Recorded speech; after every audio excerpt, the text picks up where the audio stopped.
one thing that I said last Sunday, which I wasn't going to say, was that, which I hadn't thought of saying, was that the old man died with Christ on the cross. How many believe that old nature we had died when Christ died? And although it came out of my mouth sort of unexpectedly, I didn't grab a Bible verse for it. I will find one so that you know what I said was true.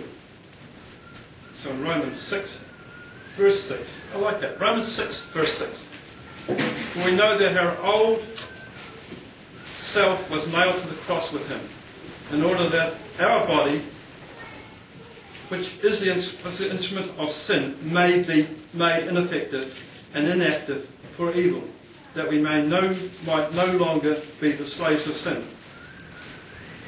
For when a man dies, he is freed from sin. Now, if we have died with Christ, we believe we shall also live with him. And this tells me an important fact. What is that? That our old being died with Christ on a cross. So we've got a hold of that. So, what does that mean? The old being is dead. Dead is dead in most terms in English. I don't think you have dead alive. So dead means dead. So that's an interesting fact, isn't it? So if he's dead, that means I don't have to struggle with him. And you say, well, my Bible says he's dead. I believe he's dead. If I go around believing, well, he's still alive, then I've got to struggle with him. That makes sense? So, I don't have to struggle with him. Dead is dead. I mean, just think of it. What's the point of fighting a dead man? If you've got an enemy, and you arrive upon him one day and he's dead on the ground, you don't have to kill him. Like that we go around killing enemies. But just think about it. Why try to kill a man that is already dead? This is not perplexing, is it? This is what the Bible says. So after I said it last Sunday, I went away and thought, well, who do I struggle with if the old man's dead? Oh, it's coming right in it. It's certainly not the old man, because he's already dead. So I went away and let me think about it. And I was at a conference as well, but I didn't get any light on that at the conference. And about 3 days later I was kind of thinking, well, I am totally convinced this old man is dead. But if I think any other way, I'm contradicting the Bible, and I'm messing myself up. Oh, the old man's alive today, he's dead tomorrow. He's alive the next day, he's dead the other day. No, Jesus said he died on a cross.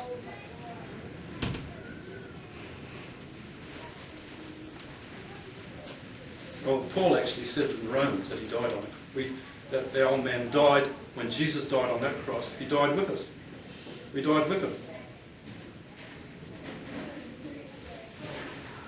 And when a man dies, he is free from sin. My Bible's got a bracket, it's the power of sin, but I believe we're free from sin.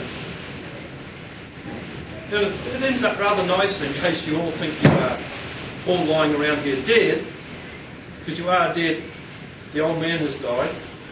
It then says, now if we've died with Christ, we believe we shall also live with him. And that's neat, isn't it? And now we have to believe that we're living with Christ. Fair enough? Now, I think the big problem with us is we try to live with Christ without recognising that we're dead first.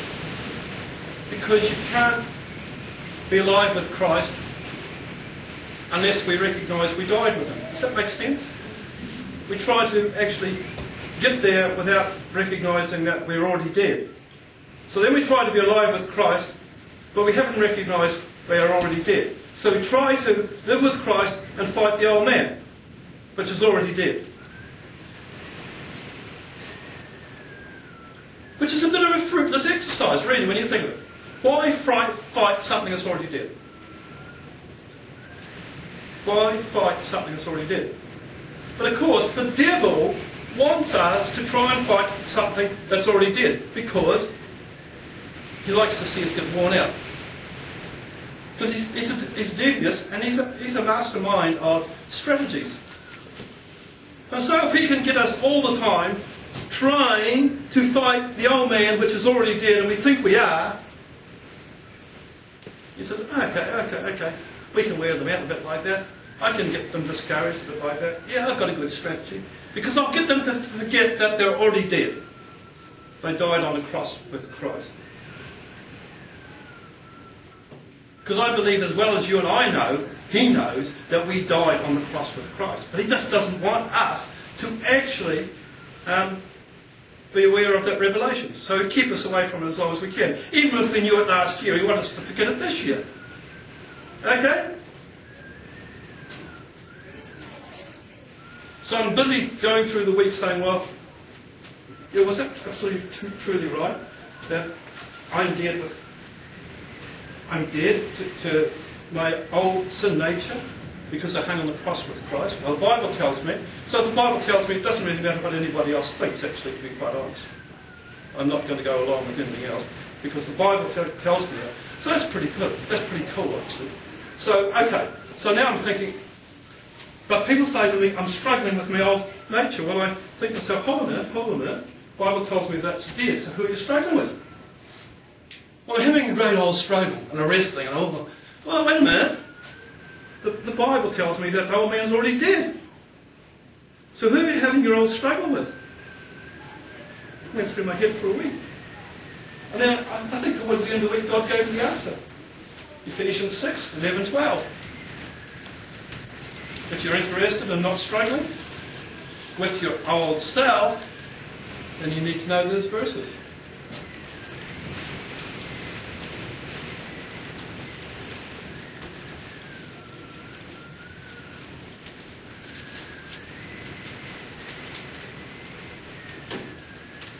So it says here, verse 11 of Ephesians 6, put on God's whole armour, the armour of a heavy armoured soldier, that you may be able to successfully stand up against the strategies and the deceits of the devil. You know, there's another being on the block, we may say. We now actually are talking about the devil. And it says that he has strategies and he has deceits. But it says we can successfully stand up against this. Would you like to successfully stand up against the wiles of the devil? Well, it tells me here, next verse, who we are wrestling with. Who we have this struggle with. For we are not wrestling with flesh and blood. Who's that? You and I? Are we flesh and blood? But against the despotisms, against the powers, against the master spirits, who are the rulers of this present world, rulers of this present darkness, against the spirit forces of wickedness in the heavenly supernatural sphere. Now, hold on. This sounds a bit more like something we might be contending with. Oh. Because it says we are not contending against flesh and blood, but against the spiritual force.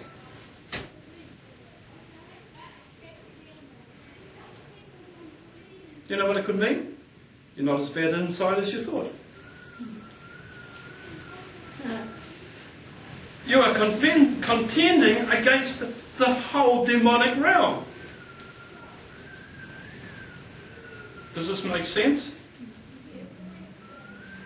So why do you go and beat yourself up when the devil is just beating you up?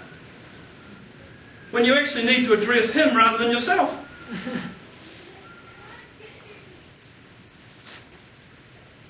you getting anything out of this? Well, we already knew it maybe, that's fine, I'm just catching up on you guys.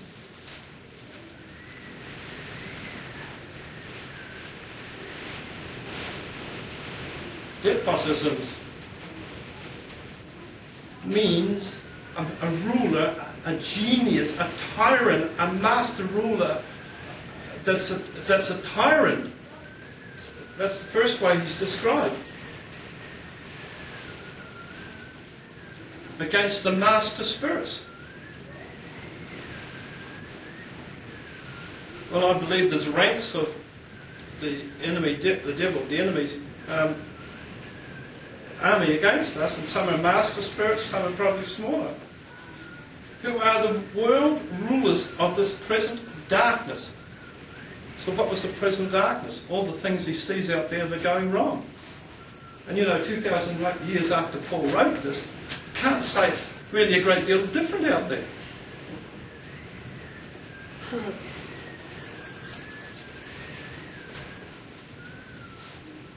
So he actually gives an answer for all this, which is good, you think?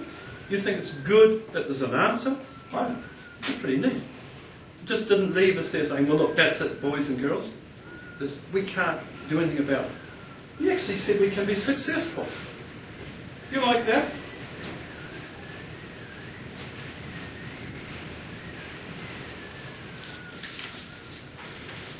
Corinthians says that the weapons of our warfare are not physical, but they are mighty, pulling down strongholds.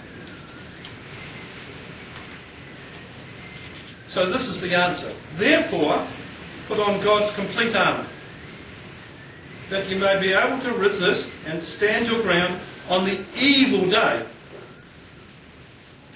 And having done all, stand firmly. What do you think the evil day is? It doesn't say evil days, but it does say evil day. And I believe somewhere in the Middle East there was a day recognised as the evil day. I don't know much about it, I've heard it talked about. But the evil day for you and I.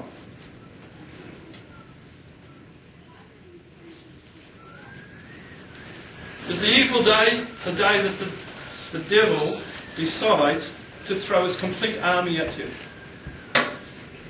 Throw some stuff at you. Okay. Sorry. Would that be your evil day, my evil day?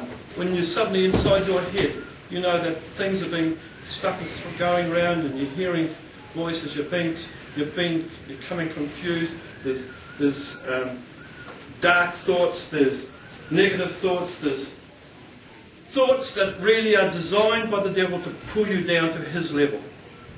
That would be my evil day. Maybe it might be something different, but anyway. So he tells us how to have an armour that stops this happening. A complete armour. Stand therefore, hold your ground, having tightened the belt of truth around your loins.